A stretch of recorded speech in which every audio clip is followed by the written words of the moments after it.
You know, I can't see what is written on my system, and I really can't read the notes that I have written. It's all hazy, but there you are. You put on your spectacles and you have the gift of sight. And that is what today's webinar is all about. Ladies and gentlemen, once again, welcome to Diabetes and Eye Care. You know, if you have diabetes, you have blurred vision. And I'm told, I'm no expert, but I'm told that it takes 5 to 10 years for your diabetes to impact your vision. It causes blurred vision. If it advances, you can talk about cataract, glaucoma, and other such things which I, of course, know very little about. But we do have a specialist to talk about this, and Dr. Mohit Jain has been very supportive of us for the last many years in helping us out with our webinars. Now, Dr. Mohit obtained his ophthalmology residency in vitro retina surgical training from the prestigious AIMS. And that is only the beginning of his very illustrious journey. He did an international retina fellowship from New York, the New York Eye Infirmary, and has been awarded multiple fellowships from the All India Collegium of Ophthalmologists, and also he is a fellow of the International College of Ophthalmologists, FICO, F-I-C-O, of the UK. And he is a visiting ophthalmologist at the Massachusetts Eye Research and Surgery Institution at Boston in the United States. Now, if I were to tell you that Dr. Mohit has 14 or 15 years of experience, well, I would imagine that is impressive, but listen to this. Dr. Mohit has completed more than 5,000, and I'm sure that our figures are perhaps a year or two behind, more than 5,000 retinal surgical procedures and more than 3,000 cataract surgeries. And it says countless intravitreal injections and retinal lasers. He specializes, amongst other things, in diabetic retinopathy, retinal detachment, macu. Heavens, I'm sorry, I'm unable to pronounce the word as correctly as I should. Macular hole surgery and other laser-assisted surgeries. He's an avid academic, a teacher, and has multiple publications and does several presentations. Ladies and gentlemen, I have already said too much. I leave you with Dr. Mohit. Thank you, Dr. Kennedy, for a kind introduction. So, actually, I perhaps I'm not deserved so kind introduction. Thanks a lot. And actually, today I'm going to discuss about a very relevant topic and relevant. Is my screen is visible to all?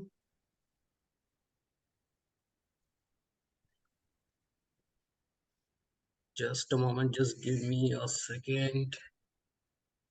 Yes, Doc, we can see. Is it slideshow? Not now. We can see the sidebar. Now it's fine? No. Is the slideshow now? No, Yeah, not I can see the slides.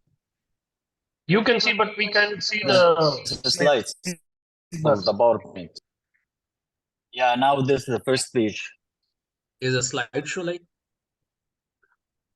Still, we can see the presentation. Okay, then I did everything from my side. Is it fine?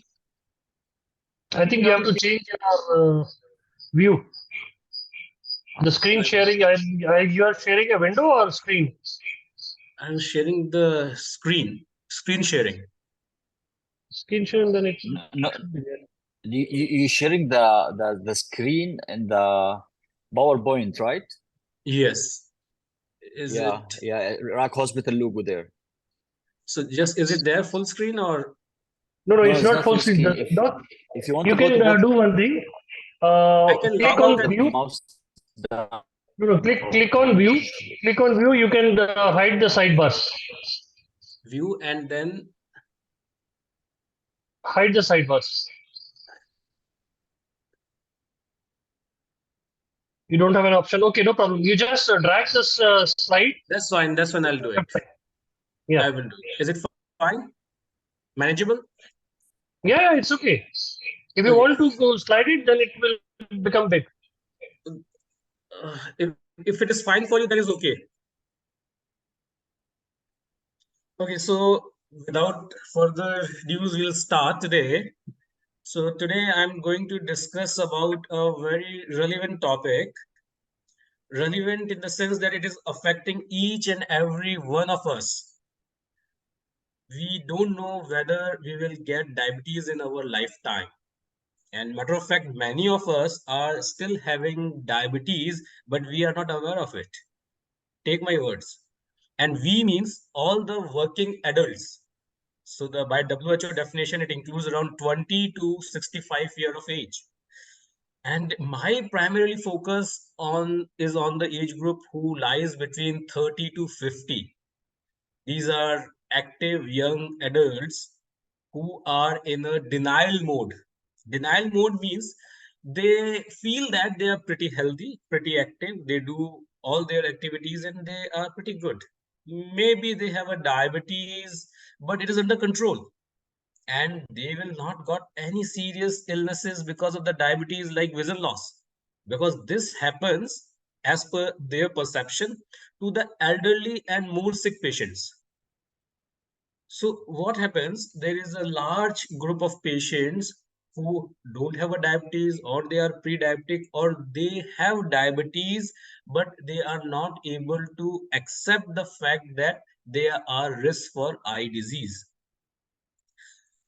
There is a condition which can cause loss of the vision in diabetic patients. We say it is a diabetic retinopathy. So my emphasis on this diabetic retinopathy disorder. Doc, are you changing your slides? Yeah, now it has changed. Yeah, but it's not full. Okay. it's fine. Now it's okay. Okay. So actually recently, last week, I got a patient in emergency. It is a 40-year-old gentleman having a sudden loss of the vision. He is having a diabetes for last 20 years, but he is having the best control possible. He's taking the treatment in Cleveland hospitals and Imperial Clinic at Abu Dhabi. He's taking regular medications. HbA1c is well controlled, but he's doing best. But he has a sudden loss of the vision. He was in a mode of denial and he was panic. Denial because he is not able to understand that he is having a severe complication of the diabetes, which can cause loss of the vision, that is permanent loss of the vision, and panic because he has no idea about it. So today's presentation is just to increase the awareness and the knowledge about our enemy, that is the diabetes and the diabetic retinopathy, and to understand ourselves that what are the risk factors which predispose us for the diabetic retinopathy and the vision loss. If we know our enemy and ourselves, believe me, we have won the half battle. There's nothing to worry about it. Diabetes can cause loss of the vision, but it is preventable. Up to some extent, it is reversible as well. So our whole discussion is just to increase the awareness so that we can understand how can we save ourselves. If we have a diabetes, how can fight with it? Ultimately, with the good treatment, with all the latest advances, need not to worry, vision will remain same throughout the life. But you have to do some active efforts, some proactive actions are required from your side as well. So we'll learn how the diabetes affect the eye and the retina, and what are the risk factor for this retina disorders, when we should do a screening of the eye, and what are the treatment strategies available. So grossly, globally, I'm not talking about the our UAE, but in globally, around 1 in 10 to 11 normal adults, like if we include all the adult population, 1 in every 10 to 11 is having a diabetes as of now. So it is quite common, 1 in 10. And the prevalence of diabetes is increasing. We can say that in next 15 to 20 years, around 25% more diabetic patients will come up. That will of a magnitude of around 250 million people will have more diabetes than they have now. So we can say it is like a huge number. It is a huge burden to the society. There is one relevant study that was done in the Northern Emirates, including the Russell Khema, and the UAE citizens were enrolled, and they find that the prevalence of diabetes is around 25%. I think it is highest or among highest in the world, despite the UAE having the best healthcare system. Believe me, I have worked in India, I work in the US, and my friends are all over the world. The healthcare which is available to a common person in UAE is the best among the entire world. But still the prevalence is 25%. Here the rule is of knowledge, awareness. It is not the healthcare delivery, it is the knowledge and awareness a common person have for their own illness is somewhat lacking. So all diabetic patients doesn't have a vision loss, but there is a high chances. In lifetime, 1 in every 3% of the diabetes gets some eye problem or retinopathy in their lifetime. Like 1/3 diabetic patients get some retinopathy in their lifetime. If we compare it with the study which is done in locally in the UAE population, we find one landmark study which suggests that around 20% of the diabetic patients are having retinopathy as of now in UAE. And the more interesting, or I think more concerning figure is that around 75% of the patients are not aware that they are having diabetic retinopathy. They know that they have a diabetes, but they are not aware about a diabetic retinopathy. So this is something which is of concern, and our aim is to just increase the awareness among the common person regarding this vision threatening disorder. How this diabetes affect the retina and how it lose the vision. So we'll just go for the basics. This is the structure of our eye. Our eye is like a tennis ball, and the interior of the eyeball is lined by a thin layer. We can compare it with the camera film. This thin layer or the camera film takes all the light and send to the brain by optic nerve. This layer is known as retina. All the ambient light is focused to a particular point in the retina like this, or all the light goes inside the eye and focus to a one particular point in the retina that is known as macula or the central area. So this is the structure of the retina in a magnified view, and you can see there is some depression. In this dip or pit, all the light accumulate and goes to the brain. So when we look inside the eye, or when we peek inside the eye through this window or the pupil, we see this type of structure where you can see this layer, this film, orange or the reddish hue is the retina. You can see so many blood vessels running on the surface of the retina, which give nutrition to it. And this is the optic nerve. This is the magnified view of the retina, where we can see all the 10 layers of the retina precisely. So actually in diabetes, I can say long-term uncontrolled diabetes, there are two things happens in the eye. One, the blood gets sticky, viscous, and difficult to flow. So it can block the small tiny blood vessels. Second, the blood vessels get some damage. The blood vessels are, we can, in the layman terms, we can say they are the waterproof pipelines. Because of the diabetes, the waterproof effect goes off. The tubes or the pipeline or the blood vessels get rusting or get weakness. In other words, they become leaky. So the blood and the water part of the blood comes out from the blood vessels and come into the retina.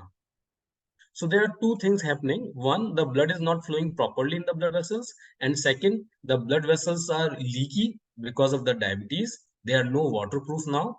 And the blood is coming in the retina and causing this type of water accumulation in the layers of the retina. So as I told you, all the light comes in this center part of the retina. So if there is a water come in between the layers, definitely it will interfere with the light transmission. And once the light transmission interferes, our vision gets blurry. So you can observe here that in this case, the patient is having a blurred vision. Why? Because in the center part of the retina, there are some water or fluid accumulation. We can see that the blood vessels are leaking. And because of the leakage, all the cholesterol has deposited in the retina and the patient is having a blurred vision. Same way, when the capillaries, the blood is not flowing in the tubules or the capillaries or in the small blood vessels because the blood is so viscous and the blood vessels are not so good, it leads to the lack of blood supply or ischemia. It's the nature of the body. If suppose some organ, some tissue, some part is not taking the blood vessels, it secretes some chemical and asks the body to make more and more blood vessels. So same happens in the eye. The area of the retina which is not getting the blood supply secretes one chemical known as VEGF, rather multiple factors, multiple chemicals or molecules, importantly vascular endothelial growth factor, and that makes the many blood vessels so that more and more blood flow in the eye. But unfortunately, these blood vessels are weak, fragile, abnormal, having no purpose, but they are just causing disease in the eye. We say it as a neovascularization, abnormal blood vessels formation because of ischemia in the eye. These abnormal blood vessels breaks and causes bleeding inside the eye, or these blood vessels contract like a scar. Like you have seen the wound, like we have some scratch or some wound on the skin, so there become a scab and later on it contracts. So same happens with these blood vessels. They start contracting, and once they contract, they distort the underlying lining of the retina, lining of the eye, that is the retina, and causes retinal detachment. So diabetic patients, they can have a retinopathy, but there may be no symptom because the center is not affected, or there may be some water accumulation inside the eye and they can lose the vision. We say this condition as a macular edema or diabetic macular edema. Or because of the abnormal blood vessels, they can leak and cause the vitreous hemorrhage, and patients see the black, red color spots moving inside the eye. We say as a floater. These are the common symptoms. Patient can present with the blurred vision or with the black spots moving in the eye, or sometimes loss of the vision because of the massive bleeding inside the eye. So these are the common symptoms the patient present with us. So we understand that diabetes is quite common. Diabetic retinopathy is also quite common, and around 75% of patients are not aware of it. And 1 in every 3 patients of diabetes can get the loss of the vision. So what are the risk factors? What are the area we can look for to decrease the diabetic retinopathy? The most important thing is the duration of the diabetes. If you have a diabetes for 5 years, there are chances of you have chances of 25 to 40% to have diabetic retinopathy. if you have a diabetes for long duration, around 20 years, the chances is around 50 to 85%. But believe me, I have seen several patients who are having a diabetes for more than 30 years, but it is controlled well since the beginning, and they never develop diabetic retinopathy of concern. So duration is the most important, but good diabetic control weighs over the duration. A landmark study known as Diabetes Control and Complication Trial says that if you start a good control at the beginning of the diabetes, you can stop the onset of diabetic retinopathy by 76%. And if you already have a diabetic retinopathy, its progression reduces by around 50%. So good diabetic control can prevent the onset of a diabetic retinopathy, or it can also halt the progression of diabetic retinopathy. So utmost important parameter is to control a good diabetes, make a good control of your diabetes. HbA1c, which gives us an average sugar level for past 3 months, is a very good parameter. We should make for the chronic diabetic patients, we should make a target to keep it around 6.5 to 7%. The study shows that if you decrease the HbA1c 10%, like suppose a patient is having a 9 HbA1c for long term, if you reduce it to 8.1 for the long term, it decreases around 40% chances for the progression of diabetic retinopathy. So the target is to control a good blood sugar and control HbA1c. If you have a coexisting hypertension and the cholesterol problem, dyslipidemia, these are contributing factors. So better control of hypertension and lipid profile. If the patient is pregnant and get a diabetes, sometimes they are out very much concerned. Need not to worry. If you have no diabetes during the pregnancy, you get diabetes known as gestational diabetes, you have no chance to get diabetic retinopathy. Only concern is if you have a diabetic retinopathy before the pregnancy, and then there is a chances for rapid progression of diabetic retinopathy during the pregnancy, only in the patient who already have a diabetic retinopathy. So if this is a situation, we need a very regular screening during the entire pregnancy. Other than that, smoking, low hemoglobin or anemia, excessive alcohol, obesity, and nephropathy are the other risk factors. So if we control blood sugar, HbA1c, we control diabetes, cholesterol, we stop smoking, control hemoglobin. If we increase our hemoglobin or keep a watch on our CBC or the hemoglobin parameters, these are the important ways to mitigate the risk of diabetic retinopathy. One more important factor is the body mass index, obesity, regular physical exercise, lifestyle modification, and reduction in the body weight. These are the utmost important parameter to control diabetes and diabetic retinopathy. So the patient who are having diabetes, we recommend them for a regular eye checkup. For the most often, we observe the patient who are having type 2 diabetes, or we can say the diabetes who develops in the later age, like around after 30 years of age. These patients should check the diabetes, check the eye at the onset of the diabetes itself. So once you diagnose as a diabetes, go for a thorough eye checkup, and thereafter we need to do the eye checkup yearly. So as I told you, the gentleman who was around 40 years presented to me around as a sudden loss of vision in the emergency. This patient was taking good control for the diabetes. His diabetes doctor had told him repeatedly for last several years that go for a complete eye checkup, but he did not go for ophthalmic checkup. So yearly eye checkup is very important, because if they would have diagnosed it earlier, it must have been treated, and the sudden loss of vision that the patient have developed, we would have effectively prevented it. Regular eye checkup, annual eye checkup is most important. On regular eye checkup, we do a dilated eye examination, means we widen up the pupil or the central area of the eye or the window of the eye, so that we can have a detailed magnified view of inside the eye.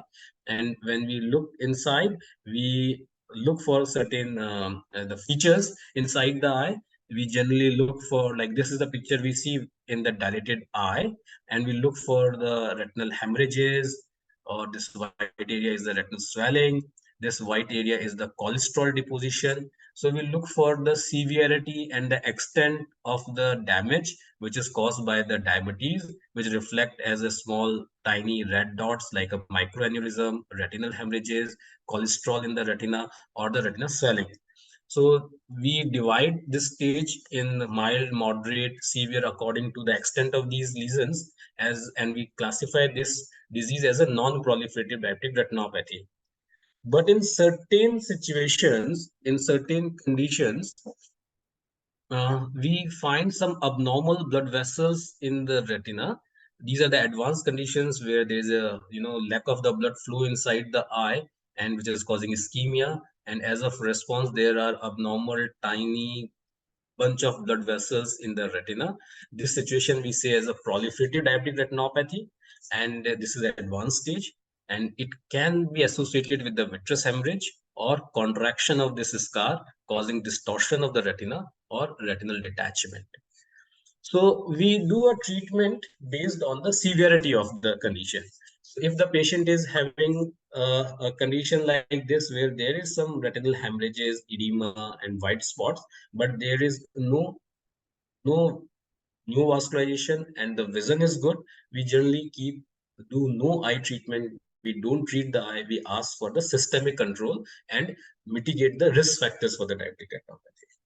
But the patient who are having the same situation, but they are having swelling in the center part of the retina, as I told you, the blood vessels start leaking and the water or the blood comes in the eye. If it comes in the very center part of the eye where it blocks or interfere with the light transmission, we say this condition as a macular edema. And if it is affecting the very center of the eye or affecting the vision, we have to treat it. So we treat the diabetic macular edema. We say it is a DME. So in diabetic patients, there is a one most important one most important parameter or most important concern is for the development of diabetic macular edema. This diabetic macular edema is leading cause or the most common cause of loss of the vision in working age adults. So the people who are around 20 to 65 year of age, the most common cause of any sight problem in this age group is because of diabetic macular edema other than the glasses refractive error. So we have two ways to treat this condition. If we find there is a swelling in the center of the retina and we are able to pinpoint from where the leakage are coming, if we are able to pinpoint, we can do a laser and we can burn this leaking blood vessels. So this laser is done on a slit lamp or in our routine device. Very simple procedure. It just takes 5 minutes. We put a lens on the eye. We put a special type of laser device. It is painless, 5 minutes procedure, outpatient procedure, very effective. The effect remains throughout the life. One of the gold standard treatment for the macular edema. Only the situation is because in diabetic patient, the leaking blood vessels are so many, so numerous that we are not able to burn or seal each and every blood vessel. So in this situation, we have another treatment modality. Actually, as I told you that there is one chemical known as vascular endothelial growth factor or VEGF. This molecule is responsible for making blood vessels weak or making the blood vessels permeable, or we can say this is the chemical which is responsible for the loss of waterproof nature of blood vessels. So we have one injection, one chemical which blocks this VEGF. We say this molecule as an anti-VEGF. So we give this injection directly inside the eye. So this anti-VEGF molecule is given directly inside the eye. It goes over the surface of the retina and it blocks the vascular endothelial growth factor, and it helps the body or the retina to repair the blood vessels. So if we give this injection at the right time and we repeat the injections frequently as required, in the long term, or we can say in couple of the months, the blood vessels get repairing and the permeability get restored. The blood vessels again get waterproof. So this is very effective medicine. There are certain molecules you must have heard about: ranibizumab, aflibercept, brolucizumab, faricizumab. These all molecules are available in the UAE, very effective. It affects immediately, is a magical drug. We have to repeat the injections every 4 weeks. The newer medicines like the brolucizumab and the faricizumab, we can repeat this medicine after 2 months, 3 months, or 4 months. So one injection, older days works for 4 weeks, but the newer injections, new generation injections, works for around 2 months to 4 months. So because this is just for the interest for the common person who are taking these injections. They are baffled with the number of injections, and it is very horrible concept to get injection directly inside the eye.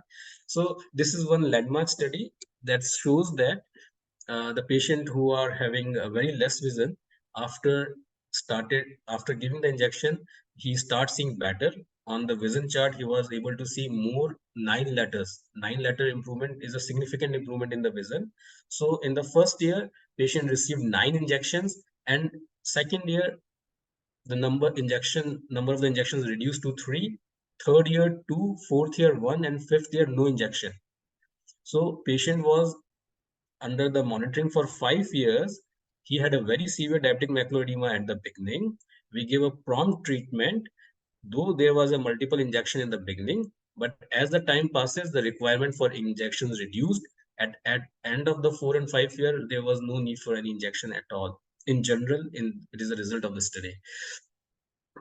But the newer injections, the new generation injection, the number of injection in first year is also reduced, maybe around 5 or 6 injections in first year.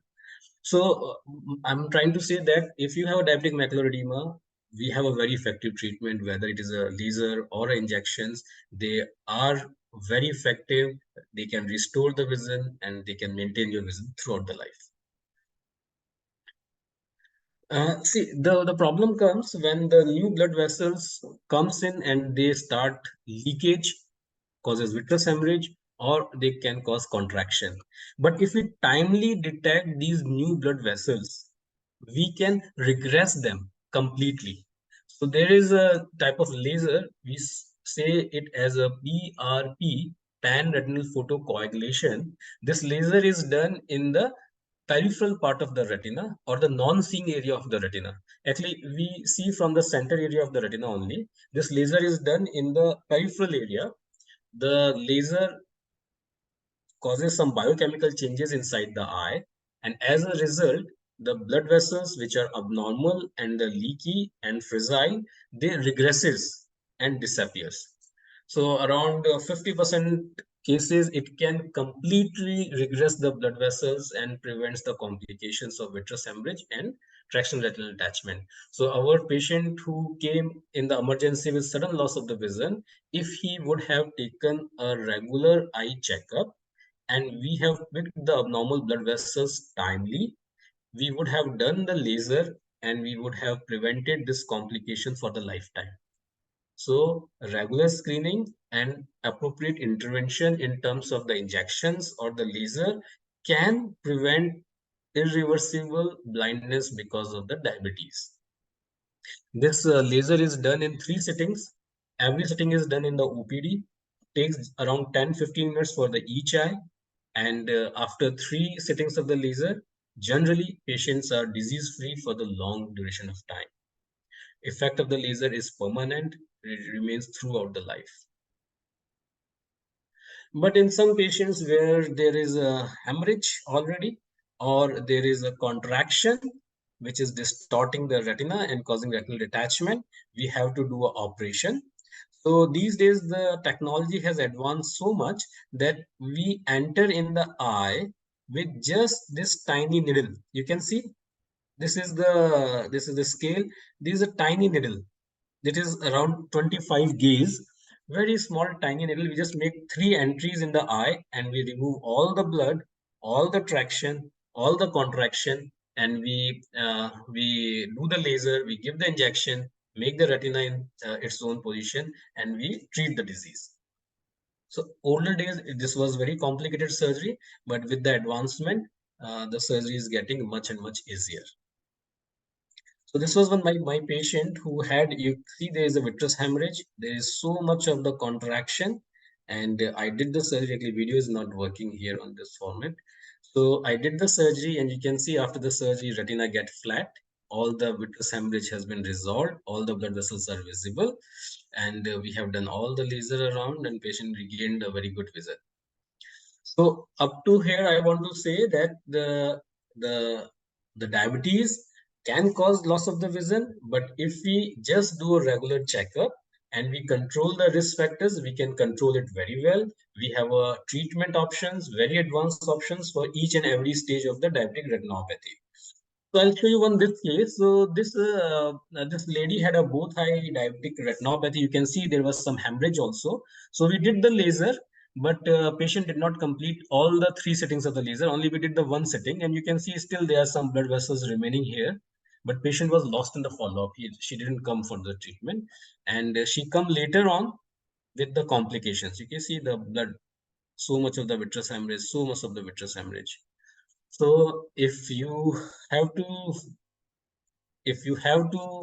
fight a battle, you have to be fight with full-hearted. Half-hearted means half the battle lost.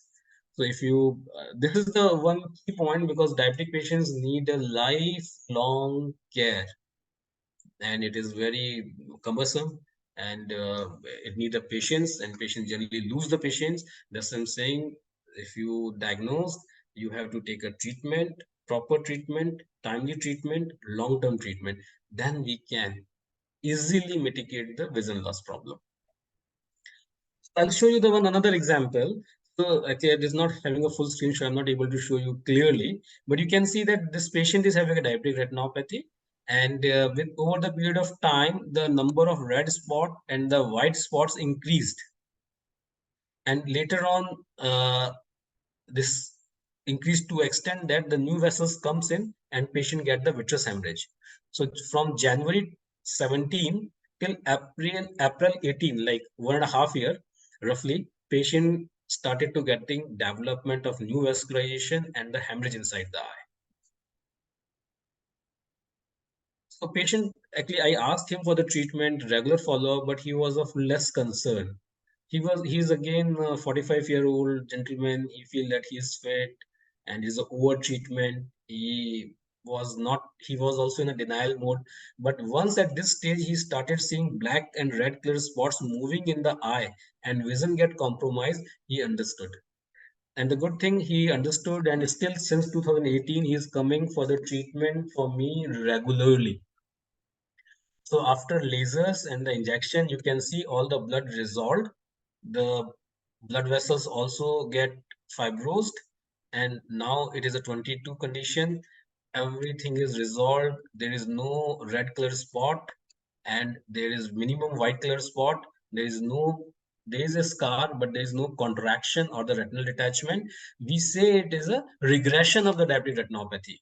So what I'm trying to say, that with the modern treatment, which is having a disease modifying effect, we can reduce the diabetic retinopathy severity, and we can reverse the diabetic retinopathy. So this is the future of the diabetes treatment, where until now we are going for the prevention, and we want to reduce the chances of complications because of the diabetic retinopathy. But now in this era, we can talk about the regression of diabetic retinopathy. You have a diabetic retinopathy, we want to make it less severe. So with regular treatment, it is possible. So again, I'll just give you a take-home message that diabetes may affect the eyesight and can cause the permanent vision loss, but mind it, it is preventable permanent loss of the vision. And with good control of blood sugar, hypertension, cholesterol, keeping the HbA1c in good control, avoiding the smoking, reducing the alcohol consumption, more importantly, taking a good control of body weight by proper exercise and the diet, we can reduce the chances of diabetic retinopathy. Once you are having a diabetes, you should go for the annual eye checkup and leave everything to the doctor and listen to doctor. Stick to the treatment protocols, because if you do a half-hearted treatment, believe me, half the battle is lost. And with this newer technologies, newer treatment modalities, we can treat diabetic retinopathy effectively. Moreover, we can reverse the diabetic retinopathy.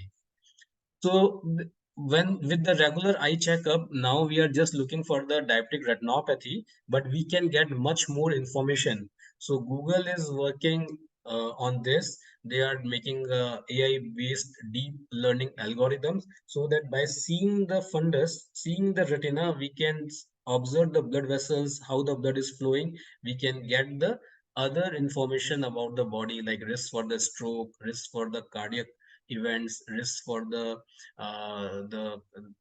risk for the metabolic changes in the body. So so many informations can be gathered, because it is apt to say that eye is the window of soul and the body. So we can, by proper fundus examination, regular examination, we can get much information about your overall health status. So yeah, thanks a lot. My idea is just to increase the awareness, so that we can fight the diabetes and diabetes related complication much better.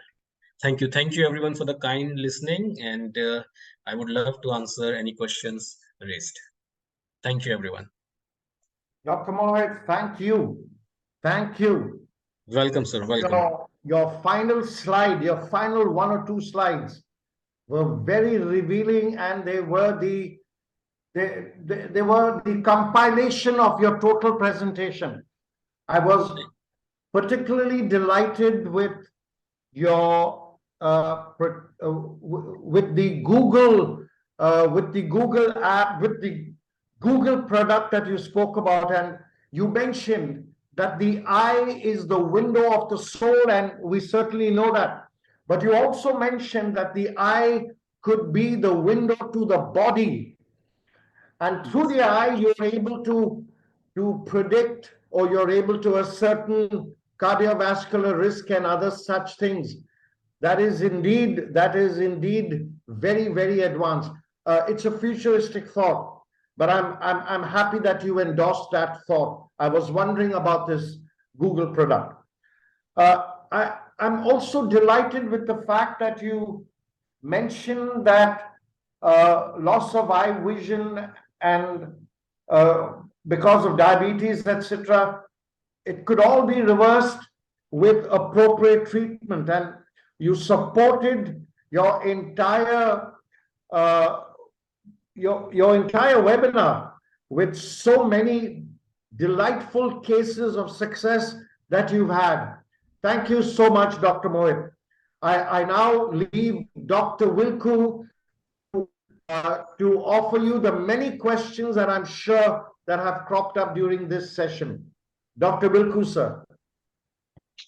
Thank you, Professor. First of all, thank you, Dr. Mohit, for a wonderful presentation. No worries, we were not uncomfortable seeing your presentation. It was very good, informative. And you have already covered few of the queries which I see in the chat box. So still, we will take them as one by one. Sarfraz is asked, my father is diabetic and recently he was diagnosed with glaucoma.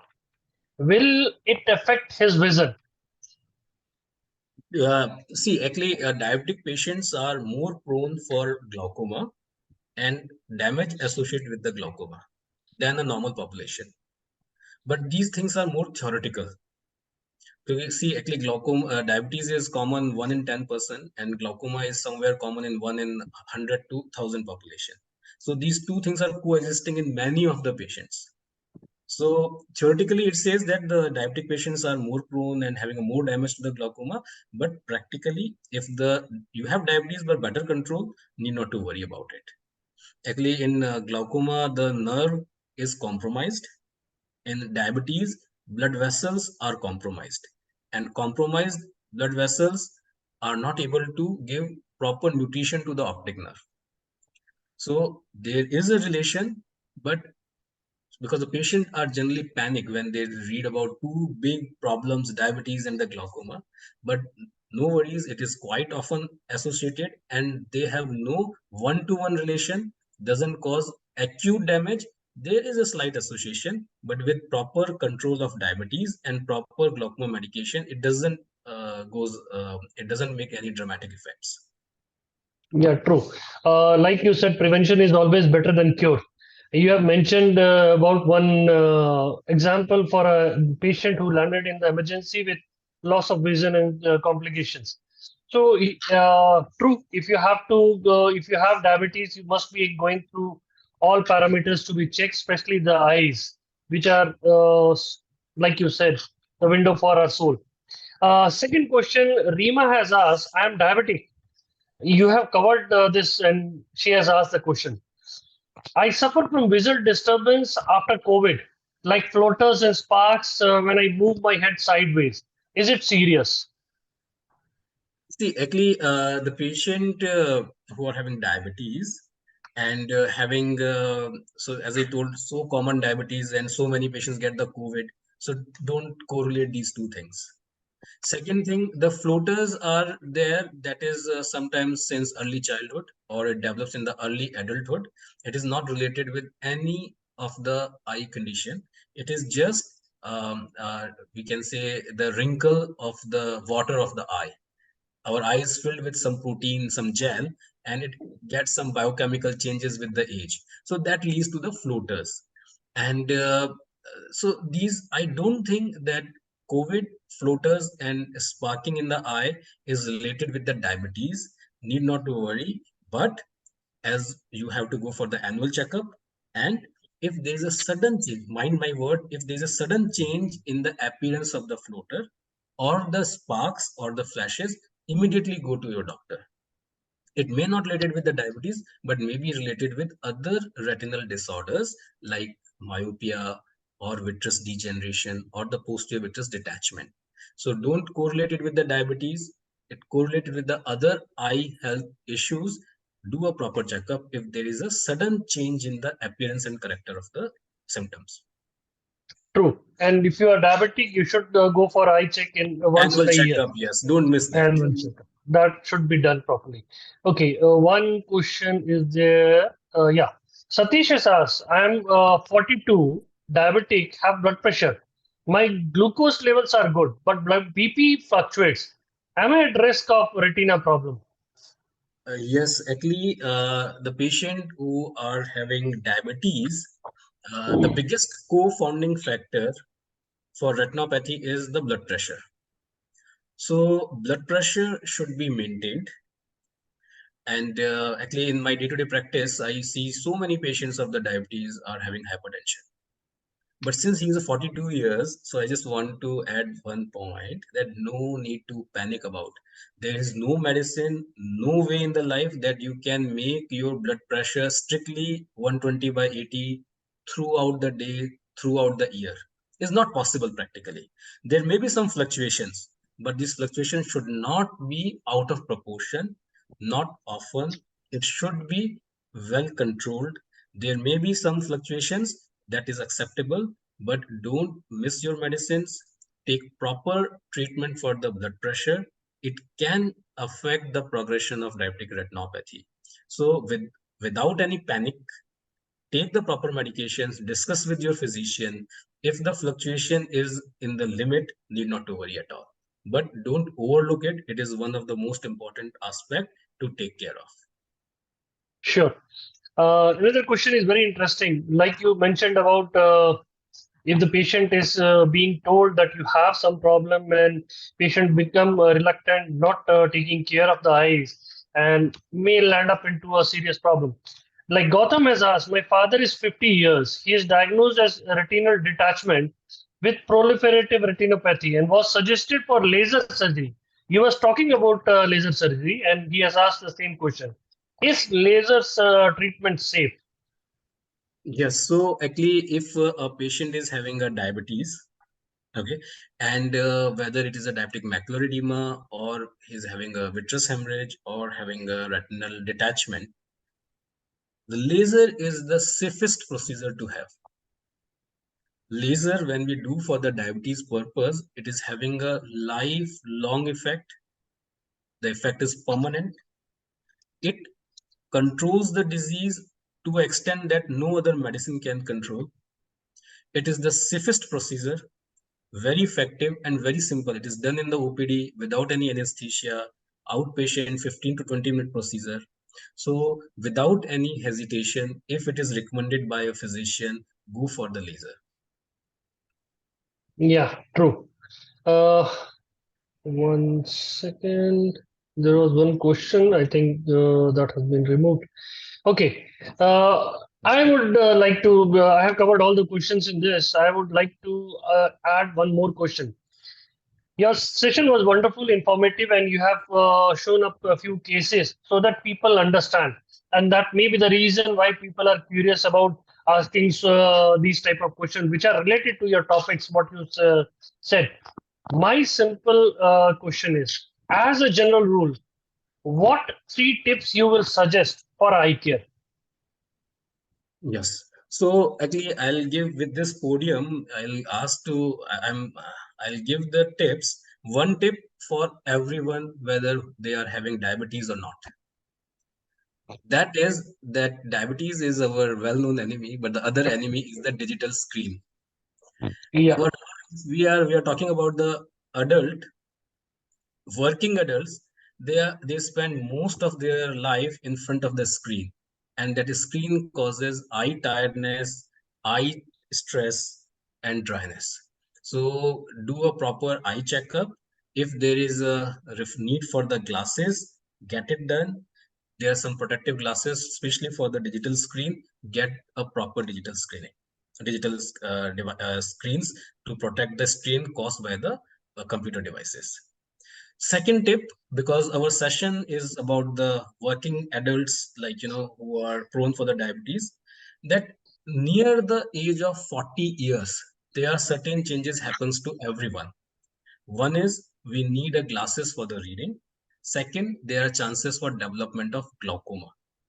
So if you are around in this age, do a proper comprehensive eye checkup to get proper glasses, check your eye pressures, and do a screening for the glaucoma. The third tip is for the patient who are not having diabetes or having diabetes. If you don't have a diabetes, make a thanks to the God, because it is not so far, but it may come any point of the time. We can prevent it with the active, healthy lifestyle. So do a 10,000 steps per day. Mind your diet, what you're taking. Check your HbA1c regularly to prevent the onset of diabetes per se. And if you have a diabetes, first of all, feel that you are different than the other people. You are not, you have a family of 5 people, say that 4 people are different and I am different. I'm having a diabetes. I have to take control of my diet, my lifestyle, and my schedule. Because, the kitchen is common in the house, and your mother and your wife doesn't understand what is the diabetes, and you eat what they cook. So you have to understand your own illness and do a proper, and then leave everything, do a proper diabetes and associated screening, whether it is ophthalmology, whether it is a neurologist, it is a nephrology, or it is a podastry. Whatever is the doctor suggests, we need a 360-degree composite healthcare treatment and the prevention for diabetes patient. So these are my 3 tips for everyone. Yeah, true. Thank you, Doc. Just now I received one message in WhatsApp. The lady who posted the question removed it. Now she has posted the question to me. She is asking, her eyes are too much watering. Every time there is itching and watery eyes. What should be the reason, and what should she should do? See, actually, this watery and itchy eye is very common in this particular geographical area, because in the air we have some dust, and maybe some chemicals because of the industrial nature of this area. And we spend so much time in the air conditioners. So this makes the eye surface dry and causes some irritation. So we need to give some anti-allergic eye drops and some lubricating eye drops. And we have to look for, is there any other cause for that? So a small eye examination is required. Yeah. Something related to allergy. Dr. W, may I ask a question? Yes, Sure, sir. sure, Please. sir. My pleasure, sir. Okay. Dr. Mohit, I asked this question as a grandfather. Now, I have two granddaughters. The little one is 5 years old, and she is, I may seriously use the word with emphasis, she seems to be obsessed with the games that appear on her little mobile. It's not her mobile, it's her mother's mobile or father's mobile. She seems to be obsessed with that, and she is constantly looking at it almost through the time that she's at home, which is a couple of hours before she gets to bed. That's on the one hand. My other granddaughter is 8 years old, and she is not so interested in the small screen on the mobile, but she is definitely looking at TV for a couple of hours. So now neither of these children are currently wearing specs at the age of 5 and 8. But what would you advise me? What steps would you advise me to take with my two grandchildren in terms of, I'm quite sure it'll impact their eyes, but I need your professional opinion, sir, on what I should do. So at least it's a question, it is not of your granddaughters, it is for everyone. You know, your granddaughters are same as the other kids are. So this is a story for every household, every father, mother are having the same concern. So the question is very good, but your emphasis for the glasses, that I object. The excessive screen time is not just a problem of the eyes. It is related with the brain development, social skills, personality development, and the intellect. So when the blue rays that comes from the screen, it goes into the eye, and from the ganglion cell, it goes to the optic nerve and go up to the pituitary gland. And it affects the REM sleep, circadian rhythm, and we don't know what are the higher functions of the brain. So this is something which is more concerning to me than just the glasses. And of course, glasses, the time you spend to anything which is closer to your eyes, especially the screen, it causes stress to the eye muscles in a way that child gets the glasses, or if you're already having a glasses, number increases rapidly. So what we should do it, there is no way to dissociate child with the mobile or the screen. There is no way, practically there is no way. Okay, we can just reduce it. So the simple tips is, when there is the tips that is given by universally accepted, that every 20 minutes give a break to the eyes, blink very often when you are on the screen, because generally when the kids are on the screen, they forget to blink. They just stare the screen and it makes the eye dry. Keep a distance between you and the screen. It should be as far as possible. So laptop is better than mobile, and desktop is better than laptop. Away the screen, the bigger the screen, there's a less eye movement and less stress on the eyes.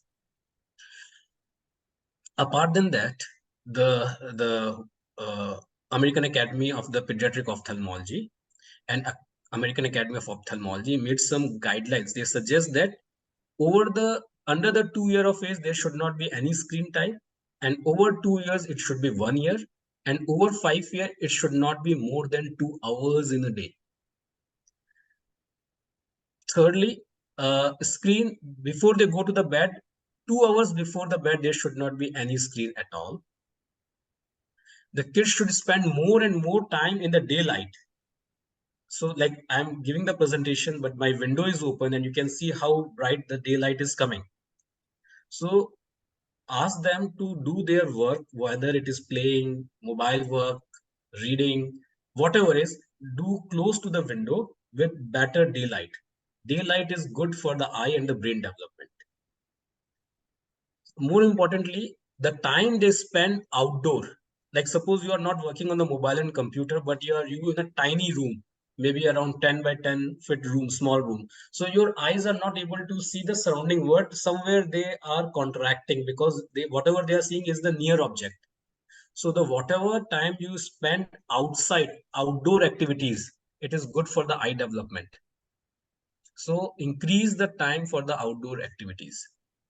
So what happens? You send a child in the play area outside and they start playing on the mobile. So this is the culprit. We have to take care. And one additional tip from my side. It is not investigated. It is not like studied well. What I observe that though the kids are playing on the mobile, if you are affording, is possible, you place a projector in the home. You connect your mobile to the projector. So what will happen? The near work, the distance will increase. The things will become larger. And in the TV, you will say that a TV does the same thing, but TV, there are some LED lights. The light comes from the TV directly. But in projector, it is the reflected light from the wall. So the harm which is caused by the LED in the TV is more than the light which is reflected from the projector. And more importantly, you can also see what the child is watching on the mobile because it is projected in the wall in your living room. So get a projector and shift as much as work from the kids on the projector itself, and reduce that. Get some tip and tricks to reduces the digital time with the kids. After 2 hours, it is not acceptable. Dr. Mohit, thank you. A simple question, but an encyclopedia of information. Thank you so much. I mean, you know, you rightly said it goes far beyond the eye. That little screen, looking at that little screen, you have rightly said it goes far beyond the eye. It enters into the brain. It has the social impact. It has behavioral impacts. It has personality impacts. That's the frightening side of it. But the other lovely side of what you said was to use daylight rather than to use electrical light. You spoke about outdoors. You even suggested the great idea of using a projector, which is far better than even the TV. Thank you. I will be a very enlightened grandfather this evening when I meet my children. And thanks to you for that, Dr. Mohit. Dr. W, are you through with the questions, sir? Yes, sir. Okay. All over. Dr. Mohit, once more, thank you. Thank you, of course, as the convener of this webinar, and thank you as a worried grandfather. Thank you from both perspectives. Thank you. It's all my pleasure, sir. Thank you so much. It's all my pleasure. Dr. Thanks W, for inviting me. Thank you, sir. Thanks a lot. Thank Good you. day. Good day. Dr. Good day, W, everyone. sir, your questions, as always, insightful. Thank you so much for that.